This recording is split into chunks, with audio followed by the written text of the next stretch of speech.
go to this. All right. So, good afternoon, everyone. Thank you very much for your participation and your attendance of the first of the Impact Talks for this semester. We're going to present during this series of talks a lot of interesting topics regarding education, and particularly higher education and the transformations of the higher education. It's a great pleasure that today we're going to host a distinguished speaker. His name is Dr. Ioannis Tsakonas. He's a director of the Library Information Center in the University of Patras in Greece, one of the biggest universities in our country. The title of his talk will be Intellectual Works in the Realm of Open Science, Recent Developments and Future Projects. Few words about Ioannis. Ioannis has served a lot of responsible positions regarding academic libraries in the past. However, now he's also a vice president of LIBER, the Association of European Research Libraries, and also a member of the governance board of the Directory of Open Access Journals. So he's going to speak about open science. We have started a short discussion before we start about the importance of the open science. For me, it's quite obvious, the importance of the open science and the benefits that can have for the visibility and the impact of any researcher's work. More citations, more access, more knowledge about the work, more dissemination of the work that we are doing. Also, through this sharing of information, it can facilitate collaboration and networking between us, researchers, academic libraries, and all the stakeholders within the higher education.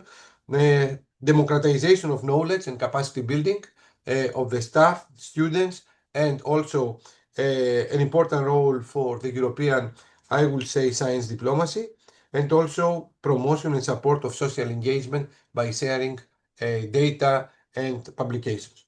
So, Ioannis, thank you very much for your availability. I'm sorry that last week, I have not informed you about this change of my schedule. I appreciate your participation, and the floor is yours. Thank you very much, Ioannis.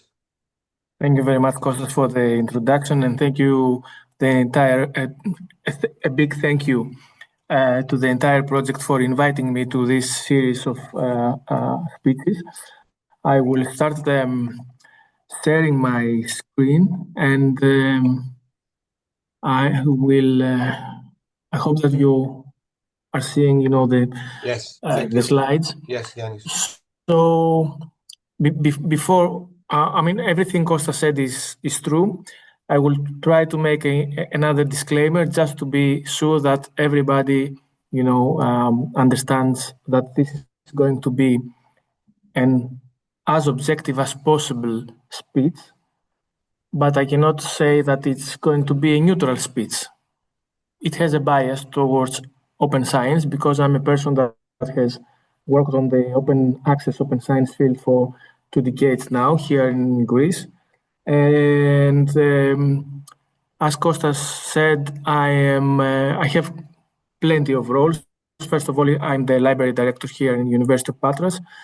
Then I coordinate the Greek Academic Libraries Consortium unit that is called Scholarly Communication Unit, and this is responsible for the implementation of the open access strategies and programs of our consortium, and our consortium affects all the Greek universities as well as the research centers. And the third role that I have is that I'm vice president of LIBER, the Association of European Research Libraries. It is the biggest library association in Europe, more than 400 members across the continent. And we do advocate for changes via open science. Now, I am also, because I am in LIBER, I'm also representing LIBER in one program to be exact, that is called Knowledge Rights 21. And Knowledge Rights 21 is about making changes in the legal framework of copyright for the benefit of research, education, and innovation. So I will explain a couple of things during, the speech. I do have a couple of questions to address to you, so it's going to be a little bit interactive. I have to warn that our IT department said that at 3 o'clock it's going to be a disruption of the network. So if we extend our time by then, and I freeze at some point, you will give me 2 minutes just to make my mobile phone as a hotspot, and then I reconnect. So let's get started. What are we going to talk about today? We are going to consider to ask ourselves whether this concept of open science, which is a new concept, is a friend or an enemy of intellectual property, which is very critical for the adoption of open science. Because there are many myths around open science and whether open science is more vulnerable, more delicate to intellectual property protection. So I would like to break this kind of myths. So this is the main question for today's interaction, because I don't think that it's going to be just me talking, but I would like also, as I said, to ask you, how do you feel about it? And I think this is the first question. You already have published a couple of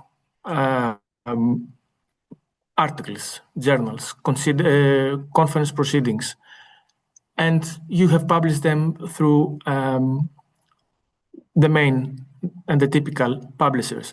So how open would you believe that your work is now at the moment that we are speaking? What you can do is either type slido.com, and then on the box that appears, you have to press this code, or you scan the QR code, and it's totally anonymous. I don't get the information who says what. So feel free to answer this.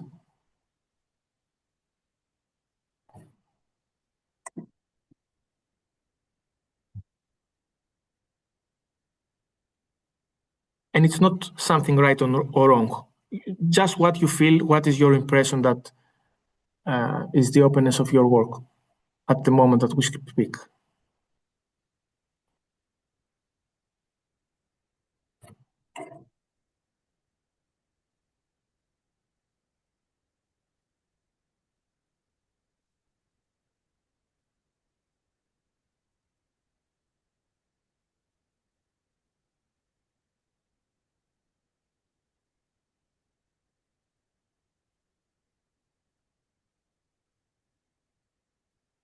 Okay, I think that's a good response, definitely, and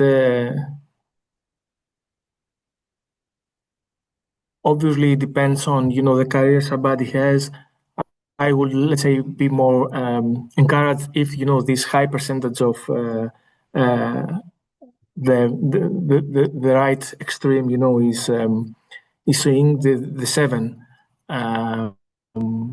The rate of 7, is giving, if it would be attributed to young researchers, because it shows, the future. But however, we understand also here in Greece that, okay, people now start to understand the benefits of openness and the benefits of open access, and they are trying gradually to adopt this model.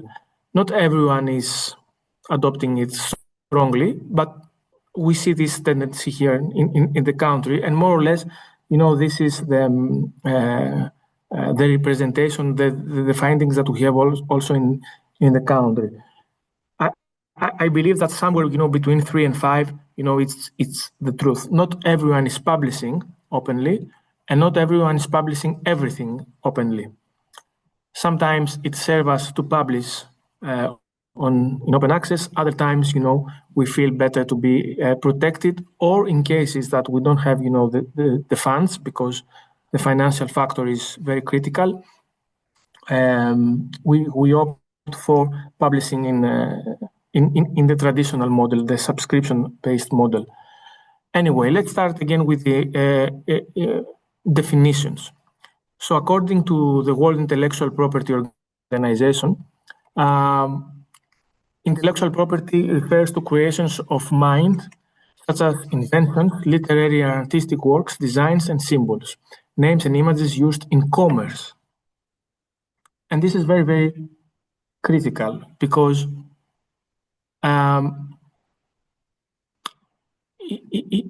it means that we have an idea, but the idea cannot be protected, that is expressed in somehow, and at the moment that it is expressed, then it gets, it is owned by us.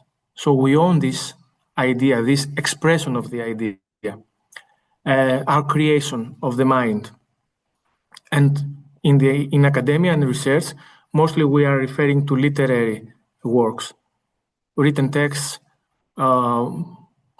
mostly, and as we will see later, also, the rest of the material that we have used. It can be also designs, because not all disciplines are working with text, but it can be, a design, an art creation. We do have universities of fine arts, or, of architecture, of industrial design, and so on. It can be many, many things. But based on this definition, there is this concept of copyright, which is actually the protection. Okay, how we protect by legal means those literary works. And those legal means include also, patents, when it has some sort of industrial application, and we want to protect this, the exploitation of this industrial application. Copyright, as we said, it's a mean of protection. Trademarks, we can see them everywhere in, the commercial world that we are living.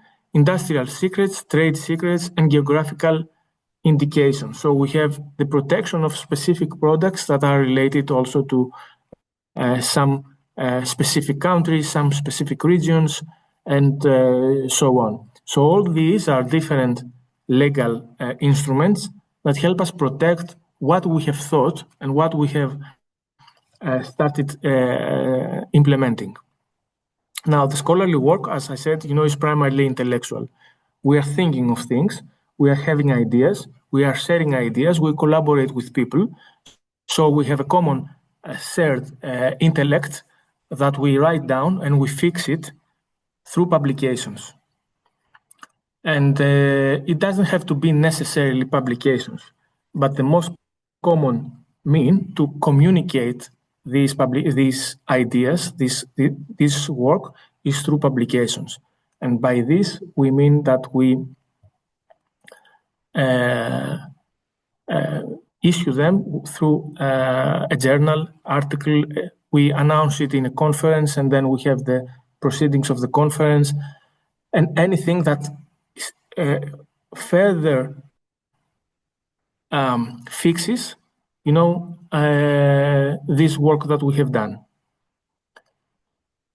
And when it is fixed, then it is protected. How it is protected? In the academic world, it is protected mainly by ethics. Okay, it is something that in the area of commerce or in the area of trade, it doesn't actually exist. I mean, ethics. Okay, but academia, and the research world, they do have ethics. So if I publish something and then I publish it on a preprint archive, it doesn't have to be published on a journal, and then I have, claim for the ownership of this idea, and I have the testimony that I have published it very early, earlier than somebody else, then obviously if somebody else comes and claim it, then it's also a matter of ethics. And there we have, the matters of research integrity, plagiarism, and so on. What the publishers are doing and they do it for their reasons. And obviously, it's a very common and reasonable thing, is that they apply a license according to the legal frameworks that prohibits or permit actions, okay? So usually when you publish a paper, you sign a contract with the publisher saying that what you can and what you cannot do with these actions, and what the publisher can do with those with this contract. For instance, when a publisher publishes one of your publications, then I, as a reader, am not allowed to share it further. I'm allowed to download it if I have a subscription to the content, but I'm not allowed to share it. Sometimes I'm not allowed also to share it with my students. Sometimes I'm not allowed to share it with my peers. If my peers, they don't have access, then they cannot read my publication. So I'm not allowed actually to share it.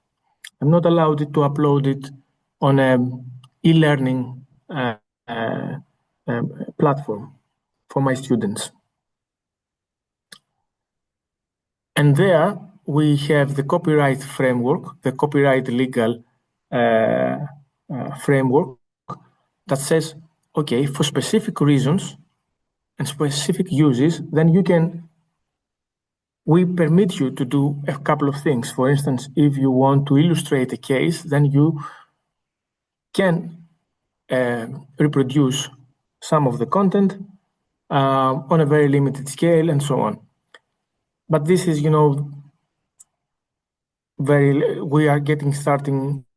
are starting to get very legal. So, but I will stay with the impression that everybody got the idea. Now, by publishing, we mean anything related to scholarly communication. And scholarly communication is the creation, evaluation, publishing, and preservation of scientific knowledge. Again, this takes the form of a publication, okay? So somebody writes down a paper, and then somebody evaluates this paper, and then somebody publishes the paper, and the one who publishes the paper undertakes also the responsibility to preserve scientific knowledge for the foreseeable future. And then the publisher, they do have a very good role in the whole system by giving some accreditation of the whole process, by giving, some features for the preservation that in the future somebody can refer to this in a very unique way.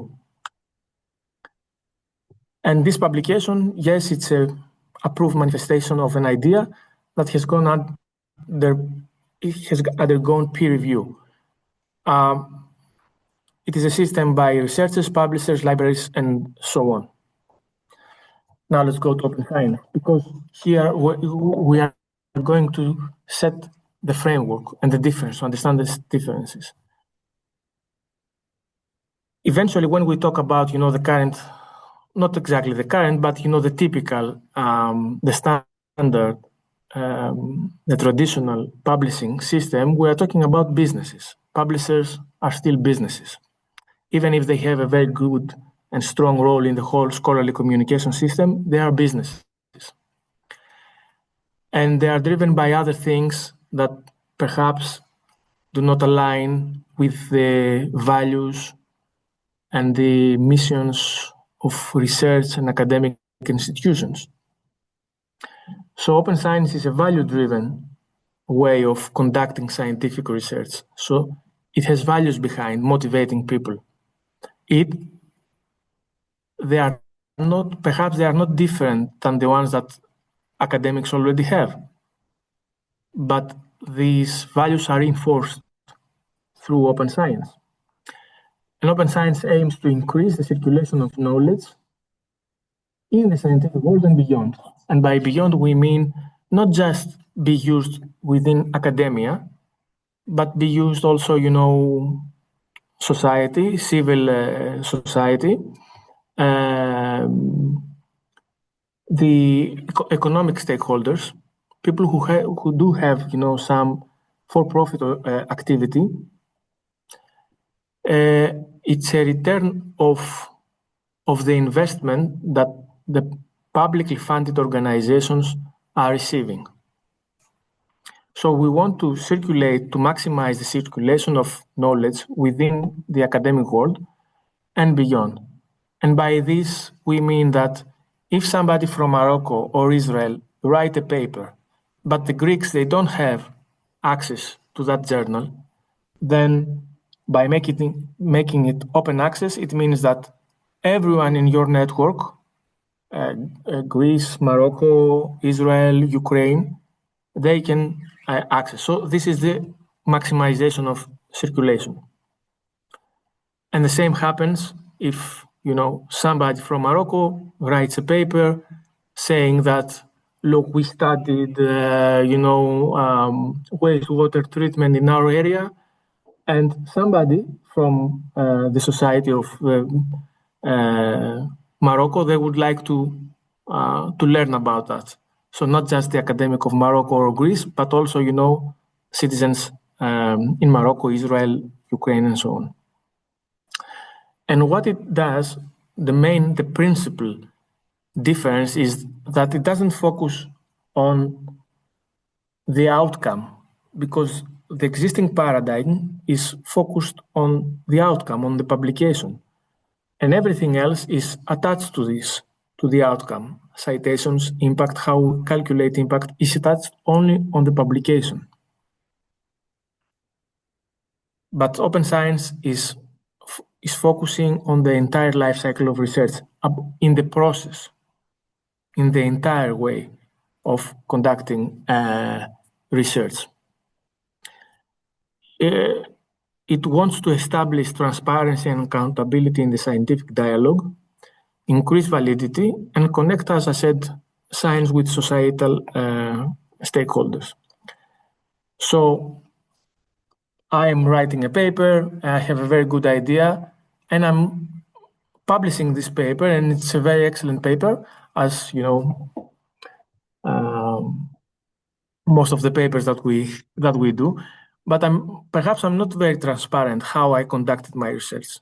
Perhaps I'm not very transparent how I found my sample, and if this sample was biased or not, if I did the proper statistics or not. And through open science, this can be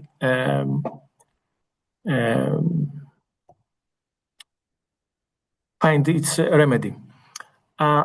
We don't think that at the moment open science is the norm, but definitely requires a framework, policies and legislation. We will see a couple of things later, that engages researchers.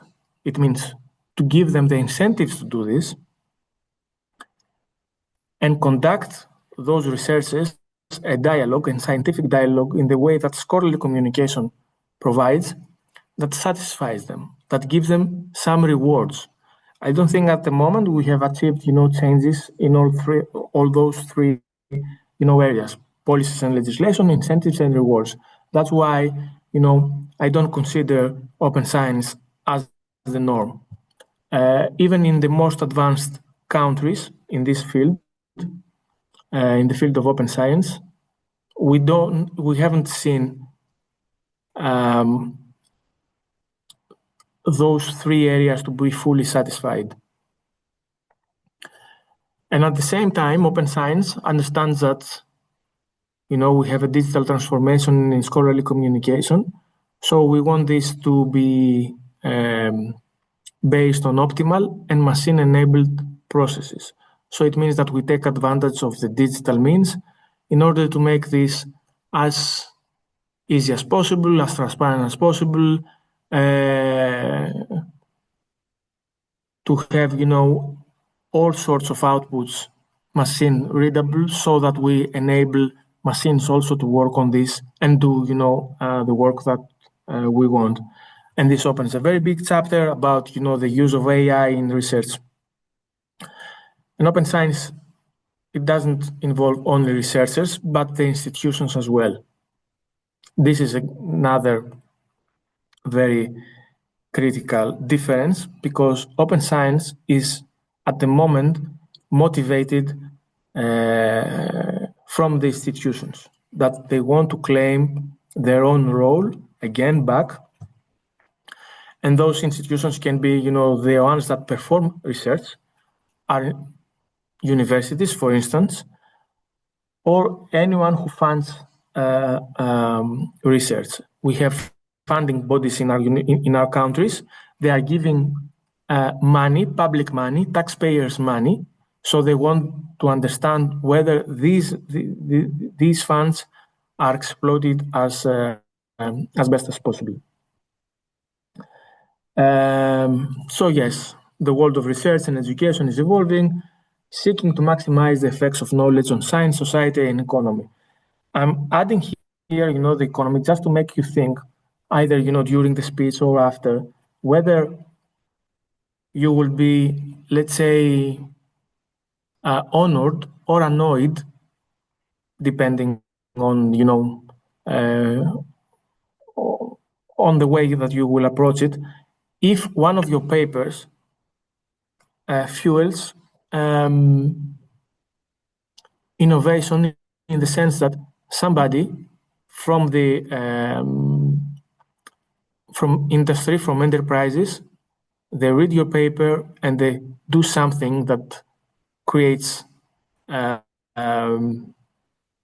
value, a financial value, and then they can do all sorts of things like, okay, they gain profit, for instance, they create, new positions, they create new startups. So is it that we are writing papers only for us, or is it something, and our peers, or is it that we write papers for everybody? We are communicating our work with everybody. And we think perhaps that, this kind of use is, let's say, a violation of our rights. The action is this.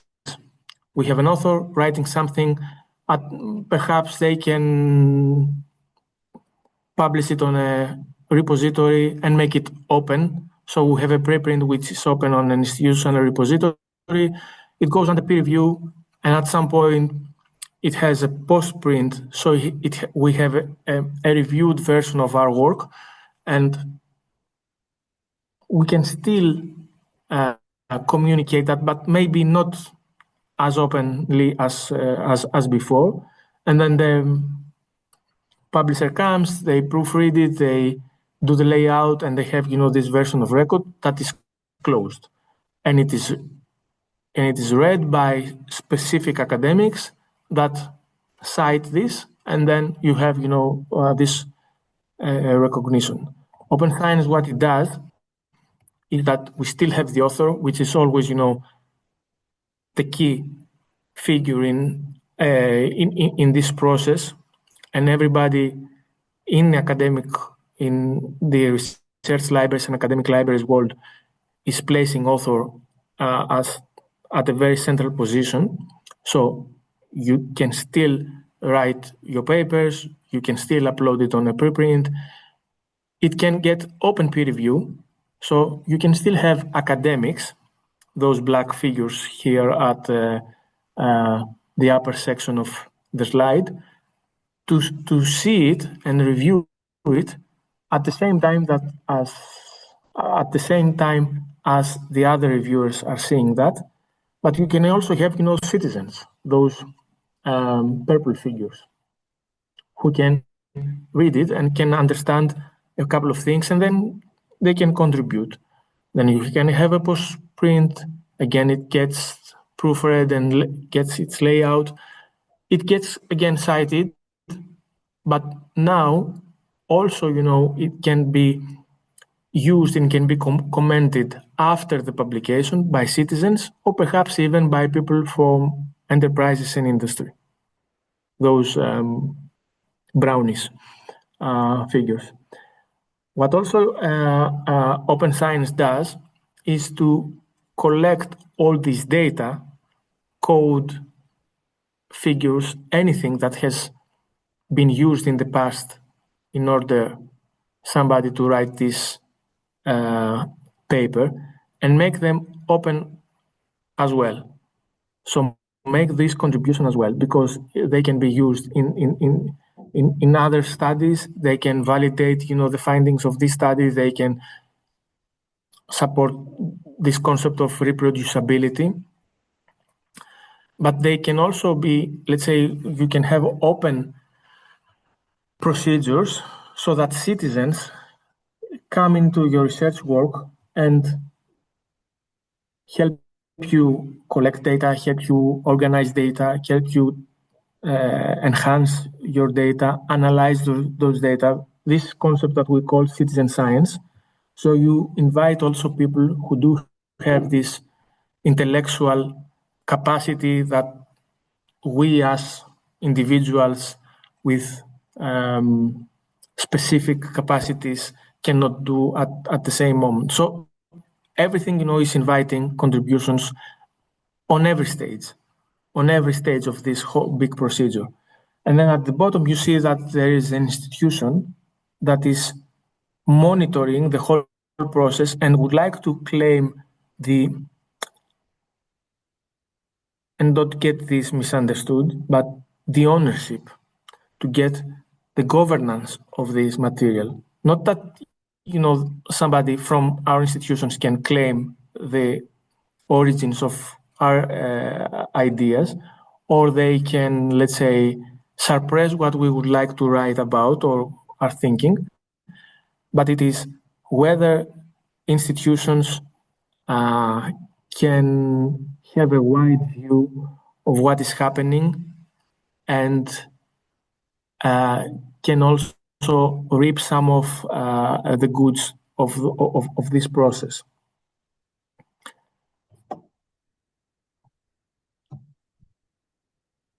So this is the second question. How strong do you believe that publicly funded research should be accessible to all? Should be accessible to fellow academics, should be accessible to fellow researchers, should be accessible to somebody who doesn't necessarily has, the same privileges of access that you have. People in the industry that, perhaps they are your neighbors.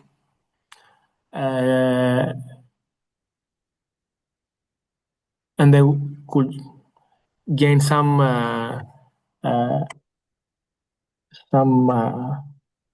money out of it.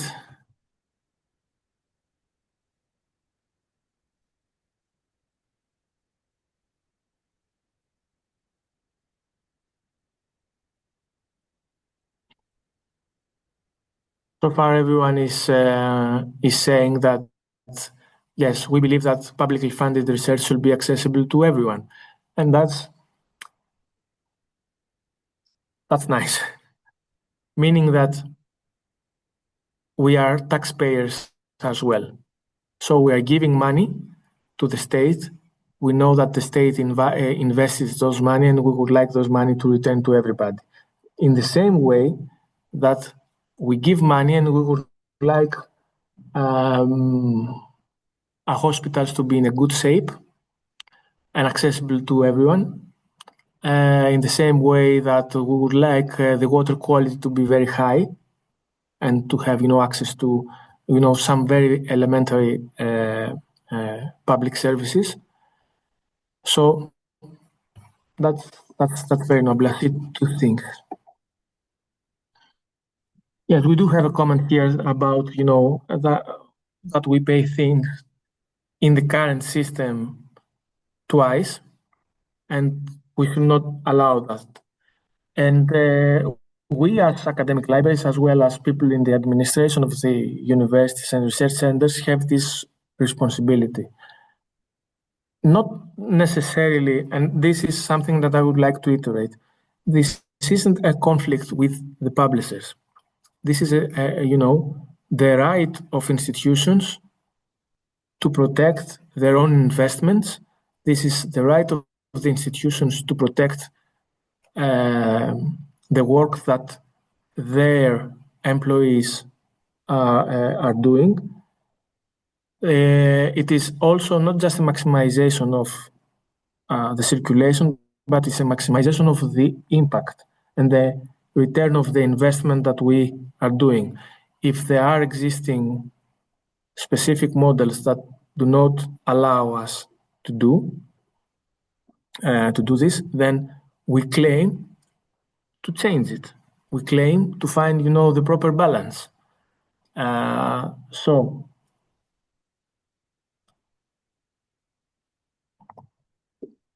let me see.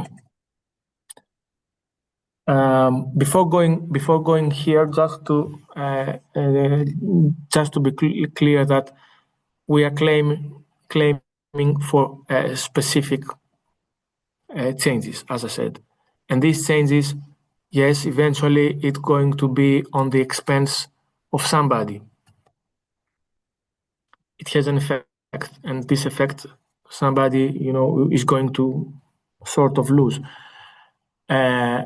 What we were telling in a conference here in Greece is somebody claimed that everything is a matter of pricing. It's a pricing model. For instance, you get access to a journal article for 50 euros. Okay, is it a pricing model? It will be better if it 5 euros. The access fee was 5 euros. Is it a principal thing? Who gives the right to determine what is the access fee? The right at the moment is on the hands of the publisher, who does what? Who actually protects. He has undertaken the responsibility to protect your intellectual work. But at the same point, based on this responsibility that he has undertaken, he's also exploiting, this privilege that they have on the intellectual properties. So here in Europe, we are starting to see things changing. We are starting to have, these policy mandates that says, okay, do something about this. And the concept of open science is more or less 10 years that is in the European Commission. It's getting attraction. It's getting some momentum, and we are at the point that we are discussing for a big exception of research, education, and innovation from several copyright restrictions. Not all of them, but several copyright restrictions. Now, the Council of Europe, they have said that, for instance, think that it's a good thing for institutions to retain sufficient intellectual property rights to ensure open access, to lead broader dissemination, valorization, and by valorization we mean partnering with for-profit organizations, and their user results improving the fair balance of the publishing business models. So here, what the Council of Europe says is that we would like to have a fair balance. We don't want to extinguish somebody, but we do want fair balance of the publishing models. And then almost a year later, it said that the Council of Europe welcomes the introduction of secondary publishing rights by a number of member states.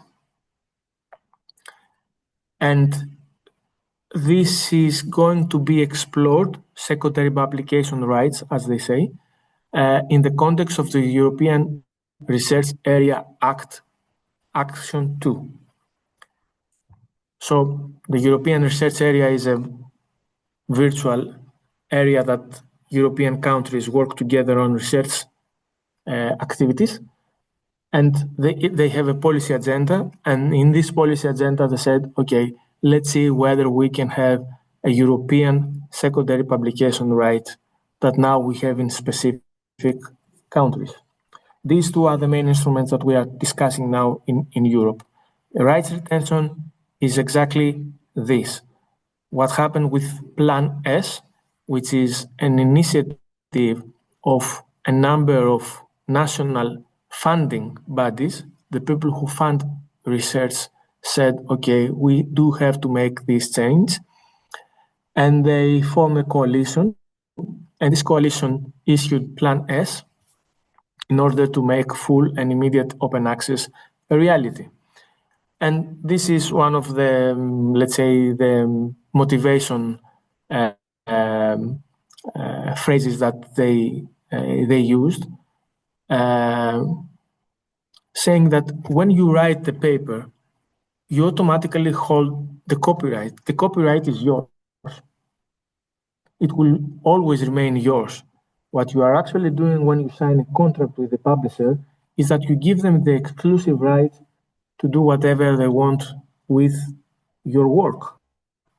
So by retaining your rights and by having specific policies that help you retain those rights, either you are an institution or you are a researcher, then you can exercise this. And this is what a rights retention term policy is. This is an example from the University of Sheffield, and Sheffield is one of the northern 8 universities in the UK. They have research partnerships, so 8 big universities of the British North, they made another coalition and they said, okay, let's see whether we can do something together. And they have this term, this clause in their policies. For the purpose of open access, the author has applied a Creative Commons attribution license to any author-accepted manuscript version of this paper arising from its submission. And we will see later, the change. The particular conditions. Now, secondary publishing rights are legal instruments that enables the researchers and their employers to reuse a work after the first publication of a formal version. And they can do that in order to republish it on an infrastructure that it's by nature is public and non-for-profit, and this is coherent with the public nature of the funding source. Actually, what secondary publishing rights are saying is that they give the right, they are not obliging anyone, they give the right to researchers as citizens of one country to upload it on a repository. This is the infrastructure, that it's public. A university's repository is public. It's not for profit, obviously. A university or a research center is not for profit. Okay, and they have received public funding that enabled this publication. This kind of rights, SPR, secondary publishing rights, exist in 9 countries at the moment. And as I said, it's very central in the forthcoming European Research Area Act. And why is happening this? Because the European Union is a very big coalition of countries. We see many differences in all those countries.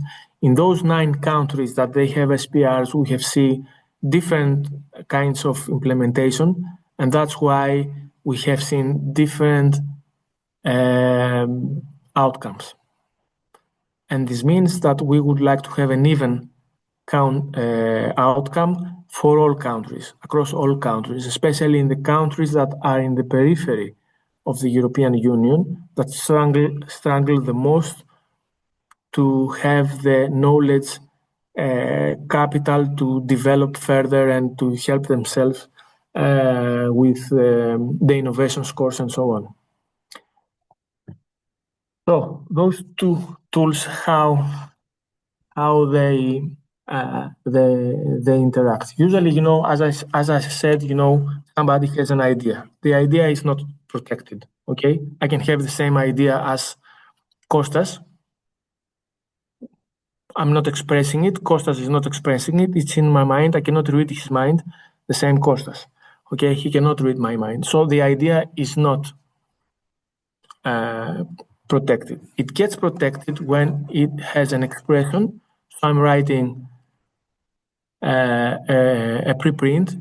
It is still expressed when I have an author's accepted manuscript, and definitely these are already fixed. Okay, outcomes. These are fixed ideas. These are protected. No matter what, you don't need the publisher to come here and says, "Oh, now it is protected." It is protected already. And then the publisher comes and says, "Okay, I will publish it, and I'll give you the right to." This is a gold line. You pay me some funds, you give me some money, and then you publish this paper. Yes. So you are free to have open access, or either you wait for 6 months. Normally, 6 months if you are on engineering, technology, medical sciences, and so on, or you wait 12 months in order to get it on the green open access way to upload it on your repository. So these are the embargoes in STEM and humanities and social sciences. The rights retention comes in before the publication. This clause that you saw from University of Sheffield says that the author goes to the publisher, and the publisher already knows that it is protected. It has a license. It has a license that the institution applies to this work. It doesn't have to be the publisher. Okay? So it's up to them to decide whether they will publish, they want to continue with the publication of this article, this work, or if they want to say, okay, we don't want that to interfere with our business models. But the secondary publishing right is applied after the publication. So actually the secondary publishing right says, okay, yes, it is your work, it is already fixed, it is already protected.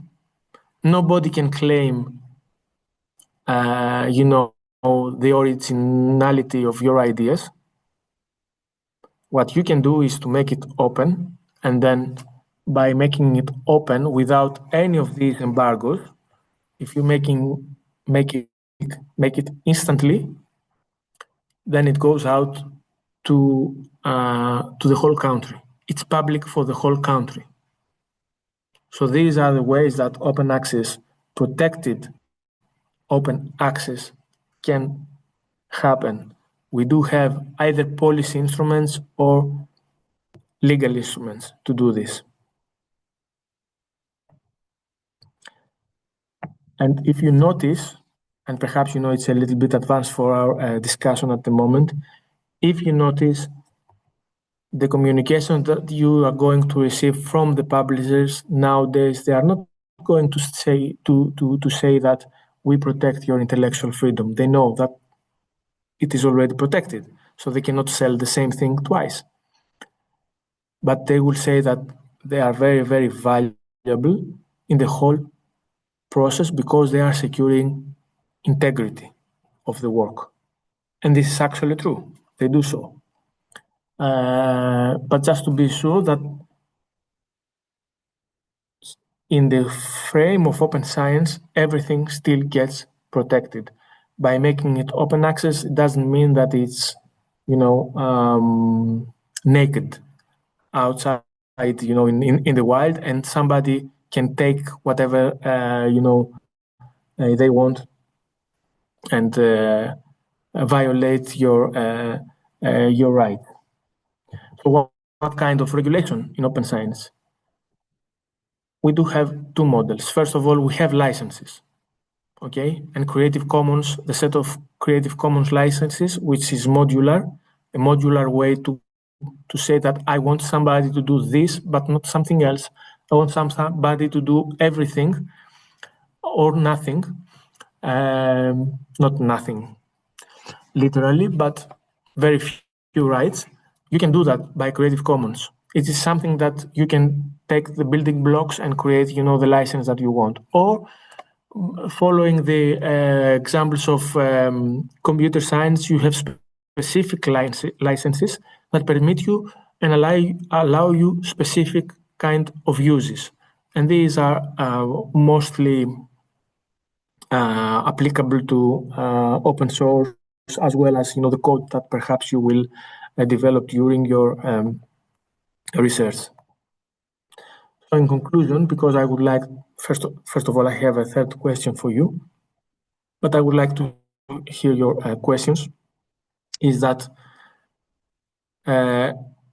because we have the introduction of policies, or because we are having the introduction of legislation in some countries, it doesn't mean that this is an extra burden for the researchers. No, these are additional options that liberate the author. For instance, if I do have in my country secondary publishing right, or if I do know that I have the backup of my university and I can upload it on my institutional repository without being afraid whether I will be in conflict with the publisher, then this is an additional option. This is more strength on the hands of the authors.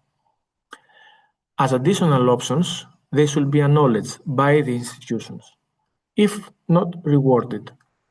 We were telling before with Katerina that in a university here in Greece, publishing in open access, you do have a financial motive because you have a reward.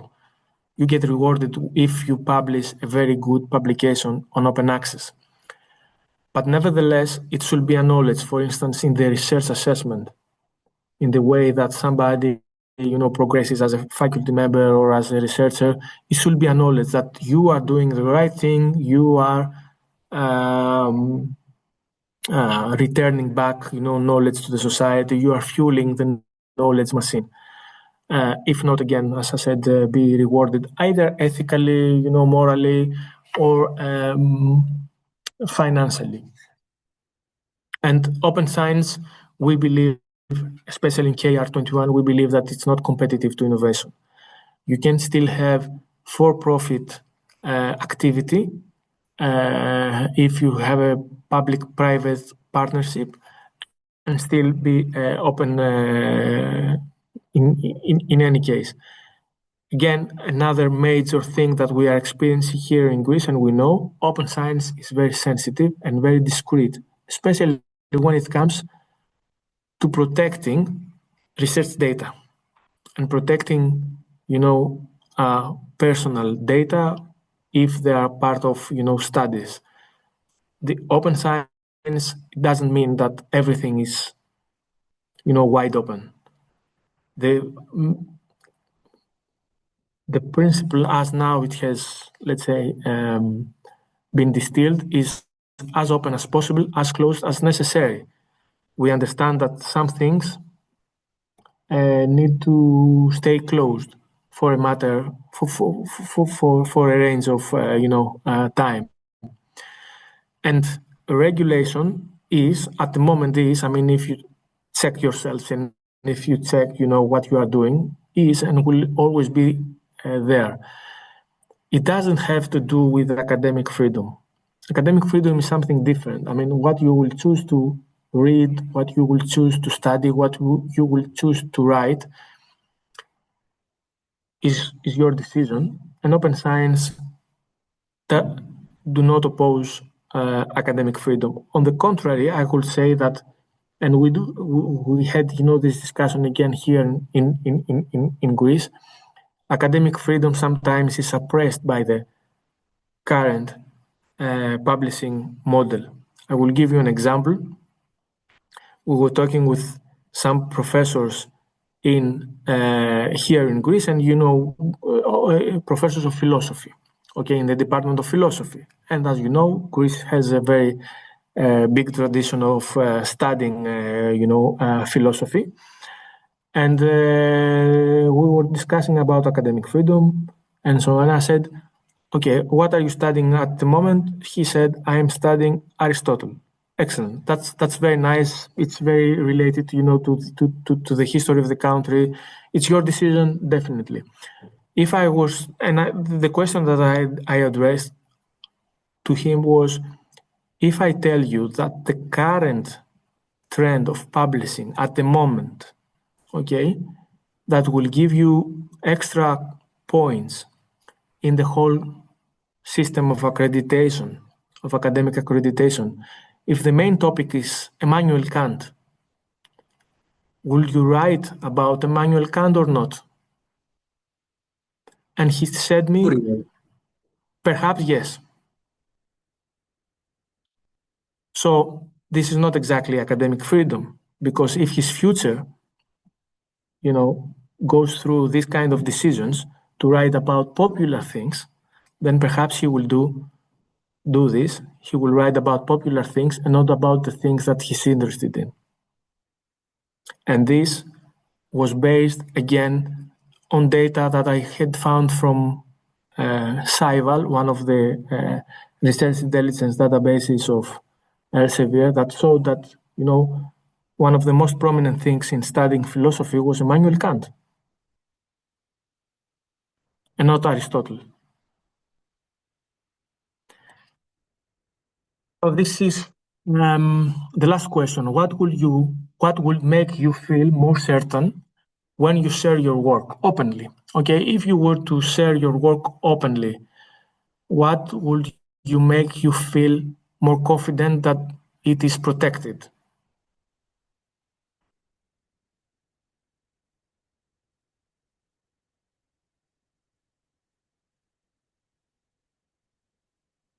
Costas, are we okay with the time?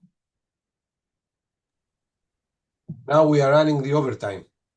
Okay. But we are okay. We are okay. However, in this question, Yannis, if you allow me, I was going to place an international law because a national law probably protects me in Greece, but in publication, I would like to have an impact, to everyone.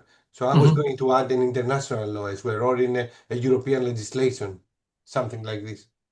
That's a very good observation, and this is what the European Research Area Act is wants to address, to have an international, at least in the European Union, legislation that affects everybody.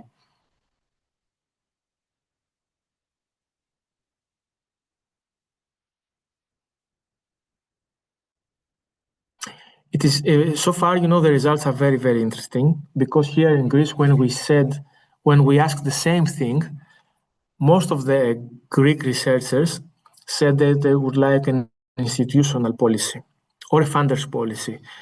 We Greeks are very fond of policies because we can deviate from them. Whereas if you have a law, it's it's a little bit difficult. I think that this was the last slide. I hope that, and yes, it is the last slide. I hope that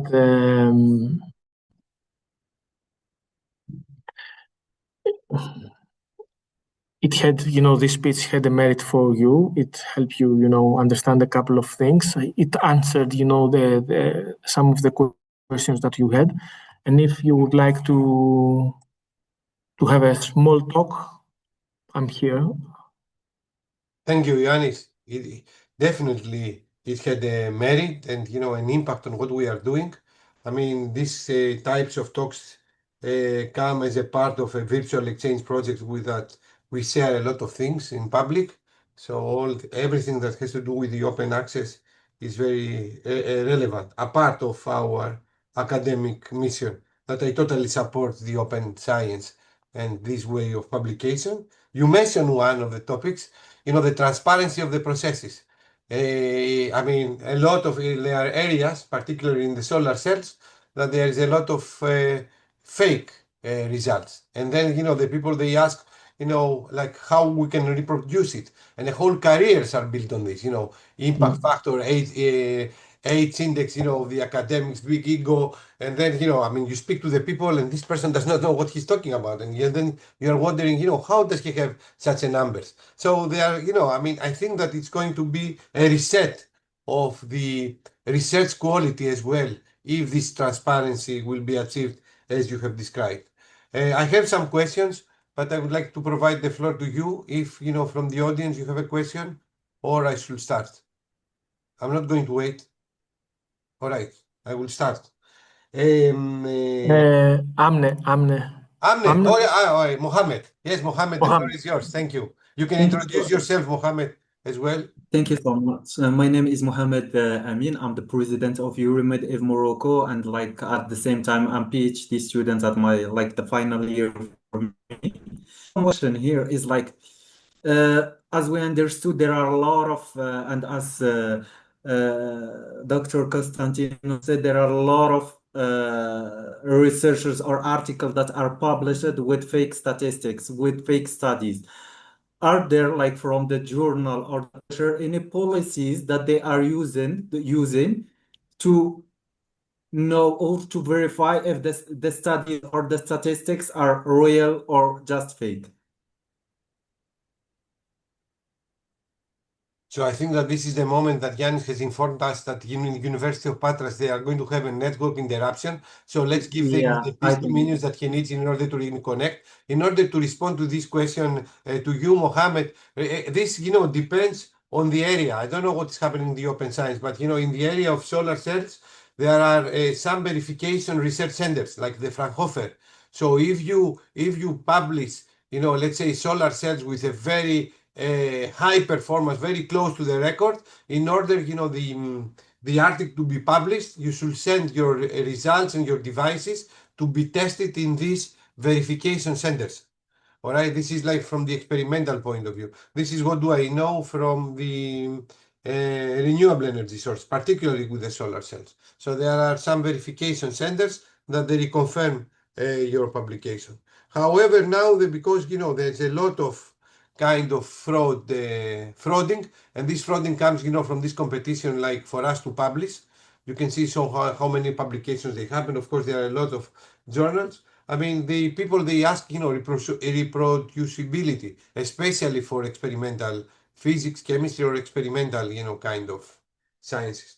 So if you don't prove, if you do not show, this reproducibility, probably the journal will retract your publication after, comments and from the readers as well. All right. So, verification centers, they exist particularly for experimental physics exist in order to verify high performances. I don't know about social sciences, what is happening. I'm not coming from this topic. Probably, one of the colleagues will help, but, I have no idea what is happening. What is your topic, Mohammed? I'm working on psychological capital, it's in relation with the human resources. I don't know, probably Katerina or someone else, can help. I cannot help. Thank you. Katerina, What the floor, Ah. Katerina, the floor is yours. No, You thank mean me? Costa. Yes. Sorry. The other Katerina, Katerina Zuruk has raised her Please. virtual hand. Yes, thank you very much, Costa, for hosting, and of course, Yanni, for the talk. It seems that there was a kind of feeling from your talk that what you want to secure is to make researchers certain or sure that what they own is theirs. So not just about how to share openly and what are the standards, the methods, the processes, but more on the psychological or social side of owning its own production. Is this something that I read at your talk, or is this something that perhaps we skipped in the first generation of open science? This were we perhaps too fast into talking about the standards and the methodologies and the platforms for open access instead of securing that people trust the system and also understand that what they have produced is theirs at the very first level? I'm afraid, Katerina, you need to repeat your question because Yanis just rejoined us. So if you can repeat your yes, question. sure. Yeah, Yanni, I don't know if you've heard, but I'll be very happy to repeat. I got the last part. I still have to answer to Mohammed. Please. Right. But yes, please say ask your question, and then I will answer them all together. I'm very happy to wait so that you answer to Mohammed first. It's okay. So if first of all, apologies again for interrupting the whole procedure, because as I said, we had a network disruption and scheduled network disruption. So if I understood well Mohammed's question, there are a lot of processes about finding the papers also in the existing system. Okay, we are not neglecting this contribution of the researchers. In fact, many of the researchers, they have done a lot of things. First of all, there are committees for publication ethics that describe step by step everything that comes to the attention of an editor and a publisher.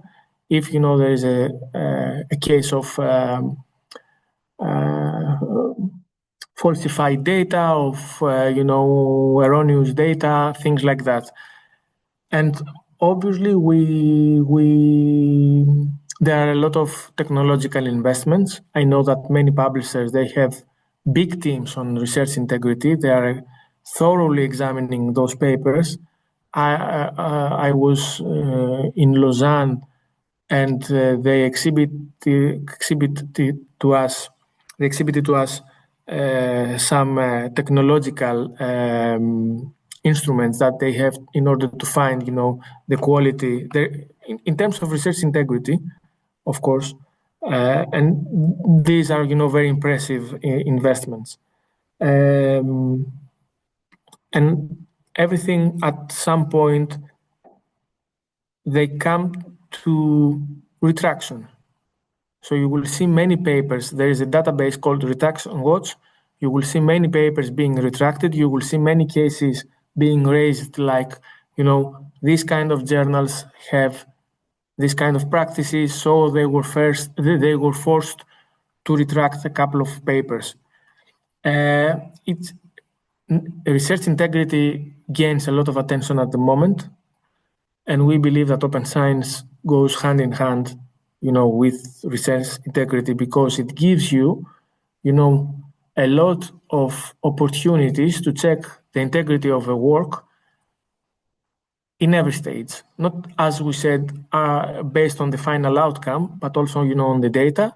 For instance, if I submit something on the repository, I can share also, the data, the research data that I have, and somebody else who has access to these outputs, they can do their own checks. So there are a lot of questions, especially now again with AI. Here in the university, we are investigating a couple of papers authored by our researchers, whether they have used wrongly AI. It's not that every use of AI is wrong, but some uses of AI, yes, they can be wrong. If you are manufacturing data, yes. So we are supporting, we are not judges, okay? This is a matter of other people to check and, but we are supporting, these kind of investigations. And I don't know if I have answered your question, Mohammed. Yes, thank you so much. Okay, thank you. So, Katerina, you were telling that perhaps you were very fast in advocating for open science without having, let's say, the right foundations. Yes, it's always a pleasure to have a conversation with you, Yanni. I wonder, because at your talk, you were very focusing on the importance that the authors feel safe and secure before moving to the next step, right? So perhaps I was saying that perhaps in the first generation of open science, we were too much focused on standards, interoperability, platforms, and the researchers weren't feeling ready, perhaps, for the jump. Because I'm now listening to this next level interpretation of yours today. I would agree. Perhaps we were very, very, let's say, enthusiastic with by the ideals, and the values that open science, has. And we were not paying attention to the psychology of the primary interested ones, the researchers.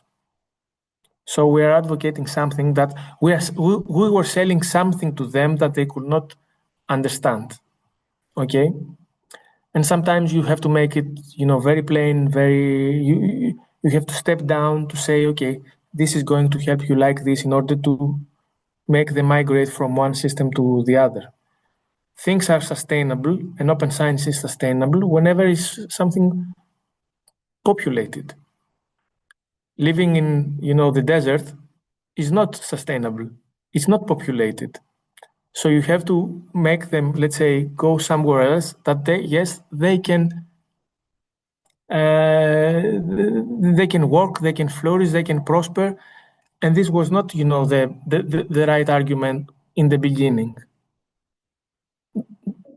Now I think that everybody has understood that, and that's why, the principle is as open as possible, as close as necessary, which is a very good condition in order to make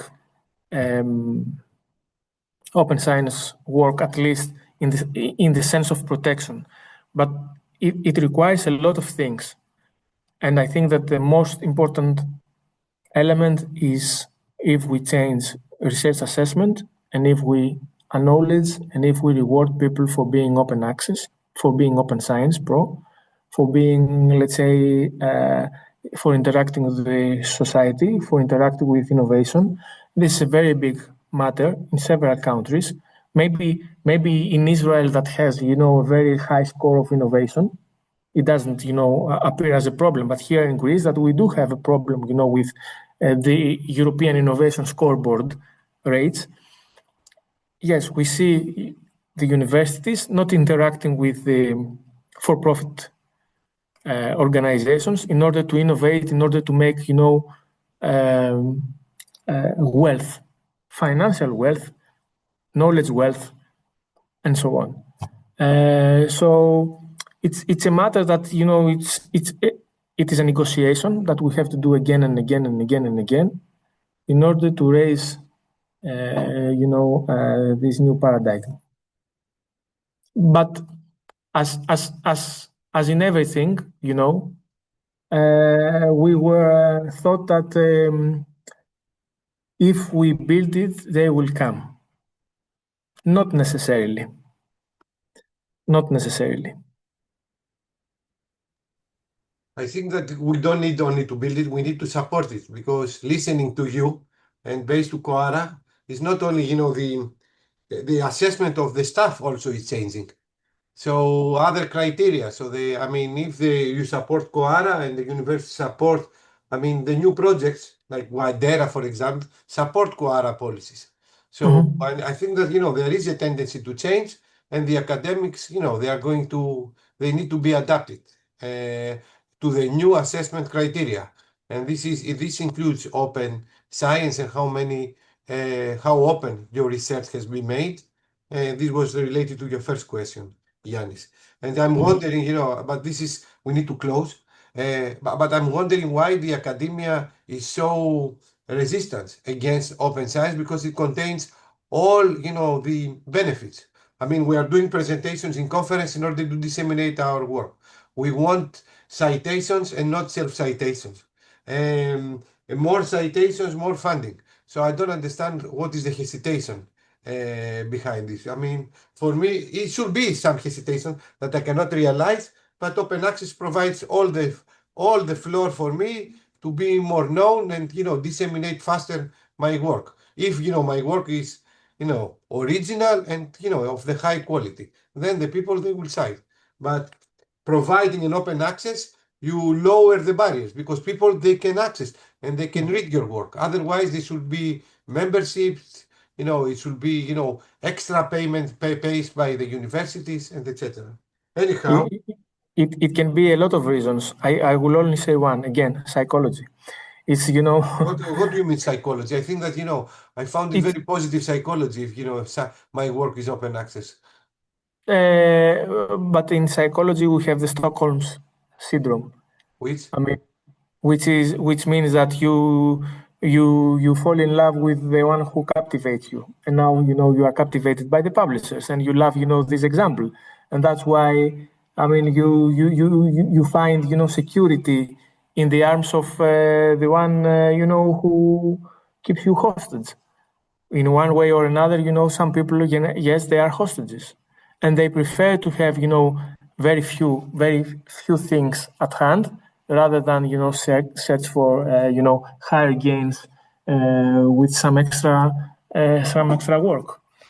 But okay, this is a big discussion, and Mohammed would like to add something. Yeah, I totally agree with you because for me as a researcher, if I find two article, one which is open and the other one which is not, like in my mind, I will say that the one which is open, it has more value when it comes to knowledge than the other which is open, even though it's not like something like necessary. How But can I say? the big publishers now, they have this open access. Now, Nature Communication is like the open access of nature. Scientific reports, the open access of the science. They have seen, the game. Okay, they collect money, but they have seen the game that, it's going over there. So you can see from the editors the tendency to go to the open access. I don't agree with this. Exists, probably exists, the Stockholm psychology, how did you name it? But when we write the conclusion of the future work, we write it in a way that people, they will use our data in order to have our work to have more impact and receive more citations. So I don't understand, this Stockholm. How do you relate this Stockholm with, a way of thinking that the researchers should have, at least on my mind. But anyhow, probably, Yanis, you are very much in this. But I don't know. Anyhow, I would like to thank Yanis and Katerina. Katerina has introduced us, Yanis, both Katerinas, because we have also Katerina Vutiraki from our library, academic library in HMU, that has introduced Yanis before a month, I think, already a month has passed from our first International Week about academic libraries, but also Katerina Zuru, that has introduced Ioannis Tsakonas to this series of talks. So to all of you, we are very grateful. And to Yanis, that you shared all this experience and all this vision, because it was also, your talk had a vision on what the future will bring. So thank you, take care. And Yanis, once more, thank you very much for your availability. And we're waiting for you to participate face-to-face in our second International Week about academic libraries. Okay? Looking forward to it. Thank you, Yes. Yanis. Thank you. Bye-bye. Thank you. Thank Bye, you. guys. Thank you, everyone. Thank Bye you. bye. Bye. Thank you.